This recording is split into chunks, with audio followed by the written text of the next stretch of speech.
Hi everyone, it's Felicia here checking in with you on day 2 of the Total Business Mastery Seminar. Did you know that there are 4 principles of marketing strategy? I didn't either. Watch this brand new footage where Brian explains exactly what they are and how you will become more successful once you start using them. Of ourselves. Oh yes. Sometimes I ask my business clients, I say, who sets your prices? Sometimes I have a whole room full of business owners. Who sets your prices, by the way? And who determines your market share? And who determines your profit levels? And who determines how fast you grow? And who determines the future of your business? I do, we do. No, you don't. Your competitors do. Your competition determines everything. Your competition determines your level of sales, the prices you charge, and how much money you make. I've done a lot of work on military strategy, and one of the great principles I learned in military strategy is that no strategy can be made independent of the enemy. In other words, you can't sit there and plan military strategy ignoring who your enemy is and where they are and how big they are and what their plans and intentions are.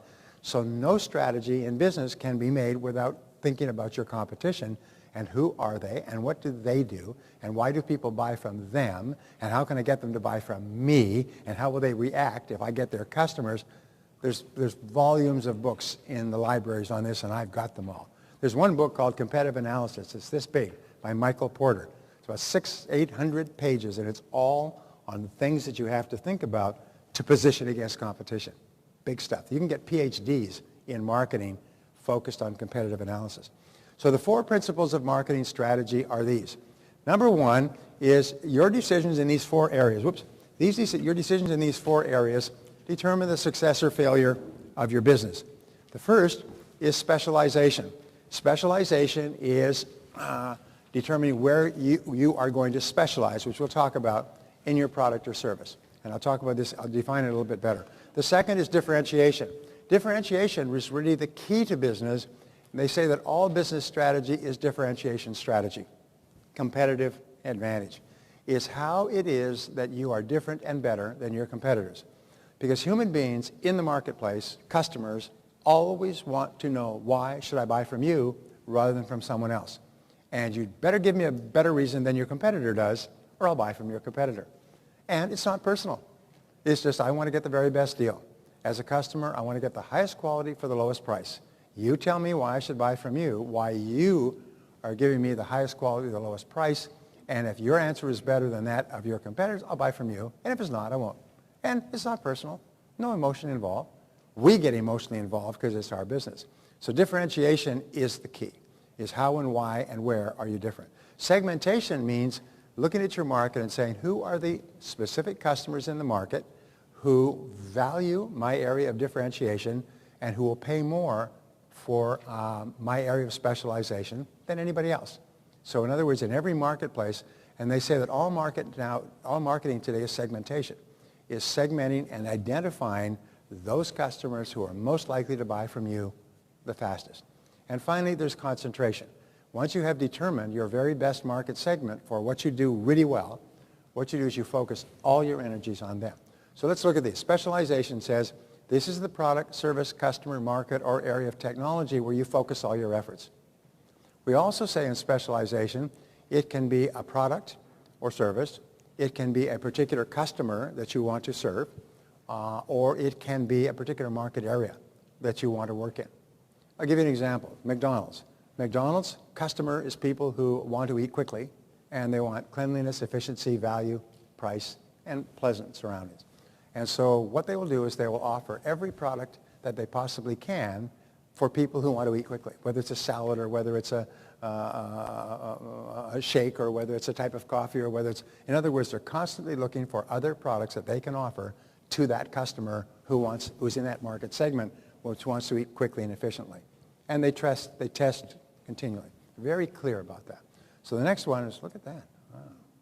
Okay. And so differentiation is your competitive advantage, which you've heard me talk about, but you'll never hear me talk about too much. Because if you can identify and or create a competitive advantage and convey it to your customers, the dam will break. You can make more sales and more money in a year with a clear competitive advantage to your customers than you might make in a lifetime if your competitive advantage is unclear. So number two, it's your area of excellence or superiority. It's something that you do better than anybody else. And I sometimes joke, why is your product or service better? And they say, quality and service, quality and service, quality and service. We give quality and service. And people don't understand that that is only an answer if your competitors offer zero quality and zero service. In other words, other than that, it's not an answer. If a person says, well, you should buy from us because of our quality and service, they're saying, I do not have the slightest idea why anybody should buy from me.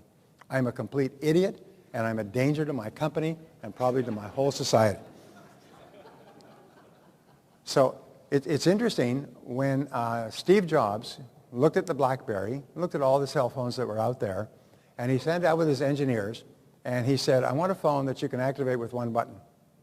They said it's impossible. All these other phones have all these other buttons you turn off and on. He said, I want a phone that you can activate with one button. And he kept sending them back until they finally came with the one button. You activate it, put in your code, and bam, you have all your apps and you're ready to go. The game is on. One button. It's never been done before in history. Can't be done, can't be done, can't be done, can't be done. I want it done.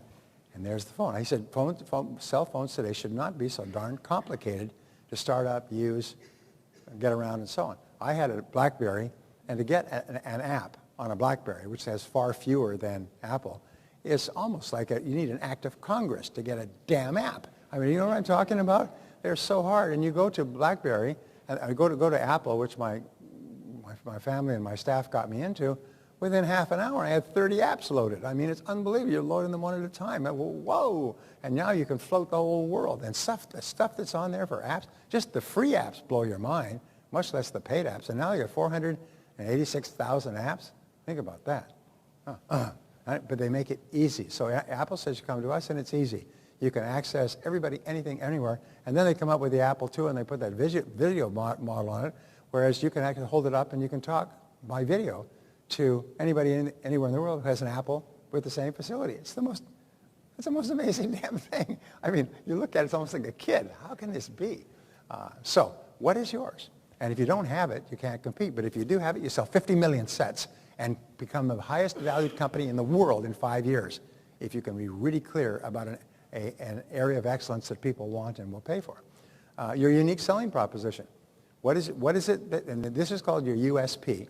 Your USP is the one thing that you offer that no other competitor offers in the whole world. It's unique. What do we know about the word unique?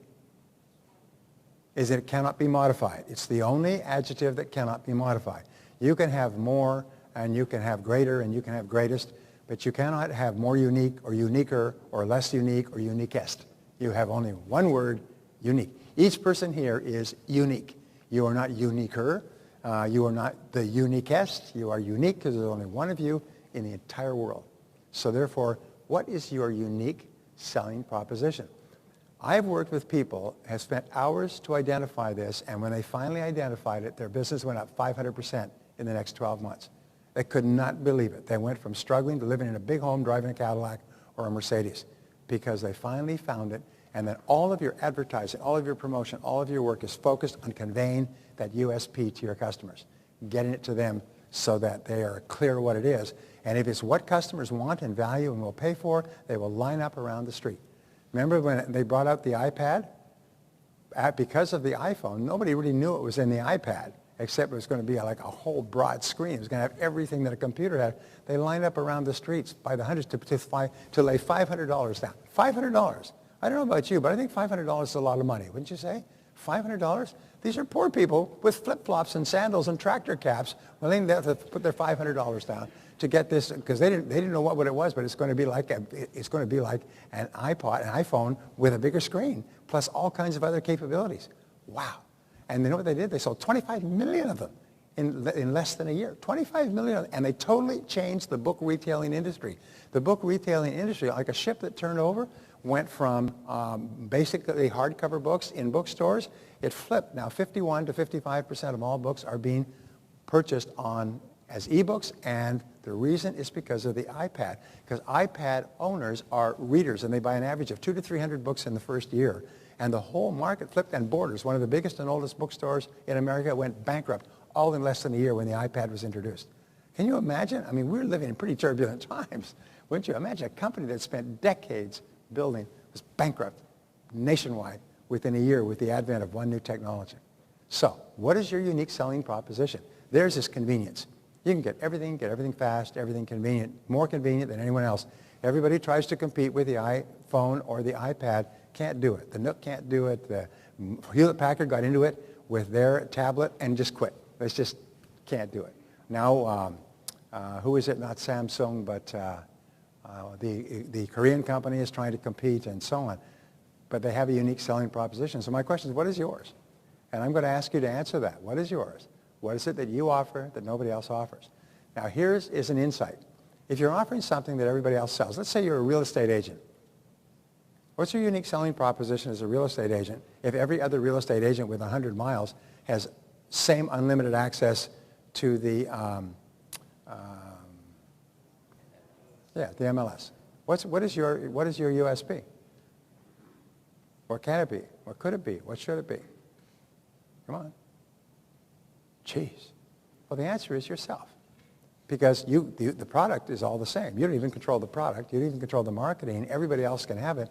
So what makes top realtors, I work with top realtors. The average realtor makes about $25,000 a year. I work with an entire room full of realtors. The average income is $833,000 a year on straight commission selling. And they all started off with nothing, and they're now at the top of their field. And some of them make several million selling homes. What's the difference? Personality. Personality, preparation, punctuality, friendliness, warmth, follow-up, notes, phone calls, contact. In other words, they make a supreme effort to build a really high-quality relationship with a home buyer or home seller so that that person will never think of going anywhere else. I know because I've worked with some of these people in buying and selling my homes, and I would never buy or sell, buy or through anybody else but these people because they are so good at what they do. And every one of them started off on the street knocking on doors and dialing for dollars and made a decision that their unique selling proposition was going to be themselves. And you, as an independent business owner, can make that decision as well. Make the decision that I'm going to take such good care of my customers would never go anywhere else. I don't have to give them blandishments or discounts. I'm going to take such good care of them that they will eagerly come back to me. So number 4 is, where are you or could you be the best? Where are you or could you be the best?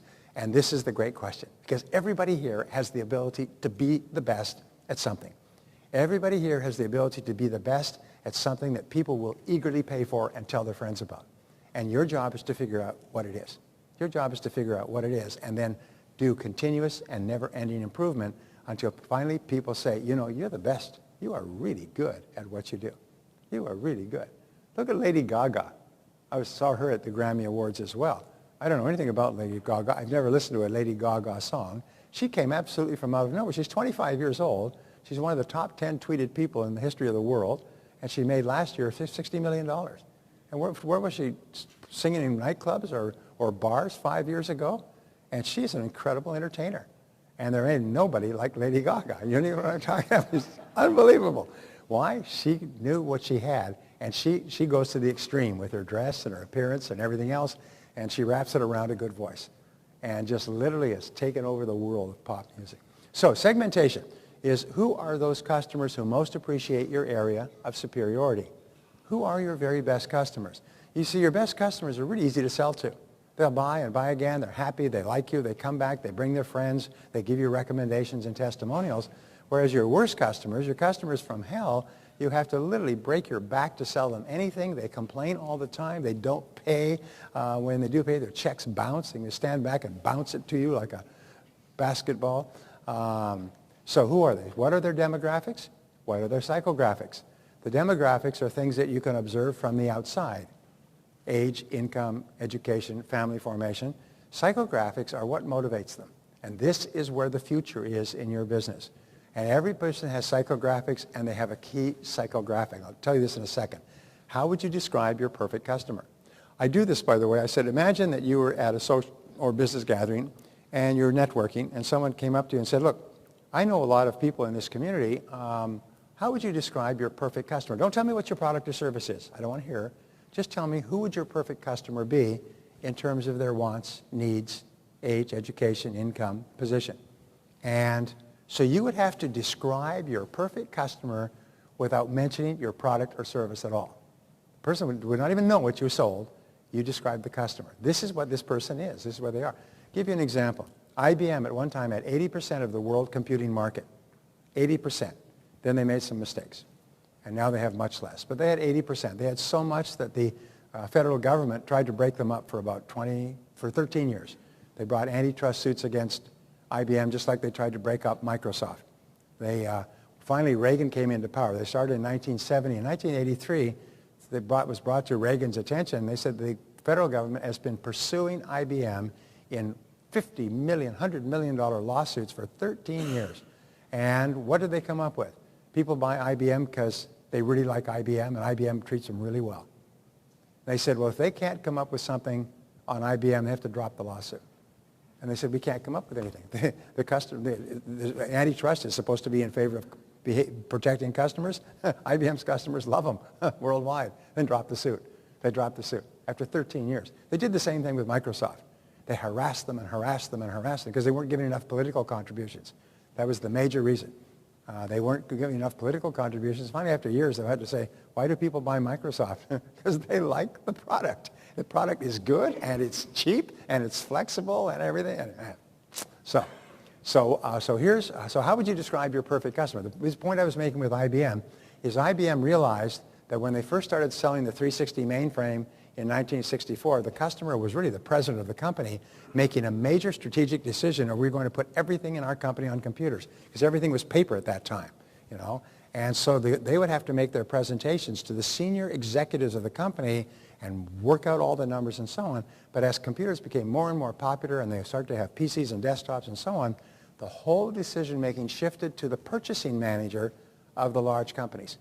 And so they had to focus and change all of their marketing so it focused it on purchasing managers. And they learned more about how purchasing managers think and walk and talk and eat and breathe and communicate and where they're educated and the size of their family and their income and their psychographics and demographics. And they focused all of their effort on purchasing managers and became the biggest selling company in the world. 80% of the world market because they knew their customer. I hope I'm making a point here. Many people, you say, describe your customer to me without mentioning your product or service. They go, huh? Well, somebody wants it? Duh. All right. So demographics. Here are the key demographics. And by the way, if you don't know these, find out. What we do, you know how we find out? You do surveys. Ask your customers. Offer them a prize if they'll fill in the blanks. Age, gender, that's important. Income, how much do they earn? Education, how well educated are they? Occupation, what sort of work do they do? Location, where do they live, and so on. And family status. Those are the main demographic features. And you've got to be very clear, because if you change the demographics of your customer, you change your total marketing approach, your selling approach, your packaging, your product, your service, your people, and everything else. Now, your psychographics are even more important, and this is really neat, is what are their goals and ambitions? Because remember, people are motivated to buy because you offer to help them achieve a goal that they have. Or, what are their wants and needs and motivations? They are motivated to buy because they have a need for what you're selling. And what are their hopes and dreams and aspirations? Where do they want to be in the future? And can your product or service help them get there? And 4, what are their fears or doubts or worries? Here's one of the great breakthrough discoveries for me in the last few years, is there's always one reason why people will buy from you. There's one major reason, and you have to find out what it is and convince the prospect that you can give them that benefit. There's always one major fear that will hold them back. There's always one major doubt that holds them back from buying, and you must find out what that is and alleviate it. You've got to do both in every sale. What's the major reason? How does Brendan alleviate the fear of making a mistake of going to his program? How does he do that? Yes. Not only that, not only is the entire fee is refundable, he'll pay your airfare and your hotel. And he does, by the way. He'll pay your airfare and hotel for coming just to not waste your time because he's so confident in the value of his program. So in other words, he's making it a risk-free thing for you to do. What is the biggest risk that you have with Brendan's terms and conditions? That you'll really like it and won't want your money back. And you'll be out the money that you had paid because you really enjoyed it because you got your money's worth. Geez, that's a real tough downside. And number 5 is what is the problem to be solved? We call this PTBS, PTBS, PTBS, problem to be solved, problem to be solved, problem to be solved. People buy your product or service because they've got a problem to be solved, like a parrot. Problem to be solved, problem to be solved, problem to be solved. And a goal unachieved is a problem unsolved. A need unsatisfied is a problem unsolved. A pain not taken away is a problem unsolved. This is the focus of your business. What is the problem that you solve for your customers when they use your product or service? And you must know that with crystalline clarity. You know, like that in the movie with Tom, what was it, Not a Perfect Gentleman. You know the movie I'm talking about with Tom Cruise and, not Risky Business, with Jack, what does he say when he says, do you understand what I'm saying? And he looks into the camera, he says, crystal. Remember that? Is what I'm saying crystal clear? He says, it's crystal. Well, you must be crystal when you're clear, when you're thinking about what it is you do for your customer. And all your advertising, all your promotion, all your business is based around conveying that crystal to your customer so they understand crystal.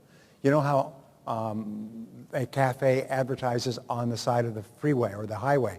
You're going down the road, you see a great big, it doesn't say mom and pop's best-selling meatloaf and family cooked food and come and visit us sometime. It says a big sign that says hungry, question mark. And the next one says turn at the next exit for the best food on the highway. In other words, they first of all get your attention because if you're hungry, what happens?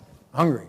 You'll see that. It's reciprocal. Your reticular activating system will see that. You'll see that word hungry. Now it's got your attention. The next sign is turn here for food. You want food? Turn now. Real simple. So concentration is the fourth part. Concentration is where you focus your time, money, and resources. Remember the old saying, 50% of my advertising is wasted, but I don't know which 50% it is. Well, maybe 80%, 90% of advertising and promotional dollars are wasted. And if you can just increase the efficiency of your advertising by focusing your message with greater clarity on your best customers, you can get 5 and 10 times the response per dollar of advertising that you were getting before. So what are the best possible ways to contact your ideal customer? And this is moving very quickly today. It's shifting all the time. Second of all, what are the best possible media for you to use? Most of you use the internet exhaustively, but the internet is only one method of communication, and it's still small relative to all the other forms of advertising and promotion. I have a friend who does $35 million a year with radio ads, 60 to 120-minute radio ads to get people to phone a number where then they are interviewed and then sold into another telephone call where they are introduced to a product which takes them to another telephone call. That's $35 million a year with radio ads. So there's all kinds of ways. Imagine if you could run an ad, 60 seconds, and how do you test an ad? We're working with one of the top companies in the country. They develop an ad, they narrate the ad, they are happy with the ad, and then they run the ad in a tiny market, a small town. They pay $5,000, get 50 spots, and see what kind of response rate they get. They will run the ads 5 days a week. They'll run one ad on Monday, one ad on Tuesday, Wednesday, Thursday, Friday, and 5 different ads, and they'll see which one causes the phones to ring.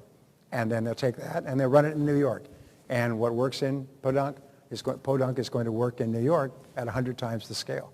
In other words, they debug the system, get a nice ad. And what if you could have an ad that would cause qualified people to phone you all day long? Phone you and call you and say, please, please, please, sell me your product or service. I've got my credit card handy. Is that possible? Say yes. It's being done all the time. Do you ever listen to radio? Those people are not advertising for fun. They're advertising because they're making a lot of money doing it. Hi everyone. Thanks for tuning into your virtual Backstage Pass. You just watched Brian explain the 4 keys of marketing strategy. Which ones will you be implementing? We want you to share what you've learned with us, so make sure you leave us a comment below. This concludes our Backstage Pass for Day 2 at the Total Business Mastery event, but if you want to see what happened over the past 2 days and get live streaming access to Day 3, click the Get Virtual Access Now button below. We've got great new segments to share with you on the 3rd and final day of your Total Business Mastery Backstage Pass, so please make sure you stick around, and we'll see you then.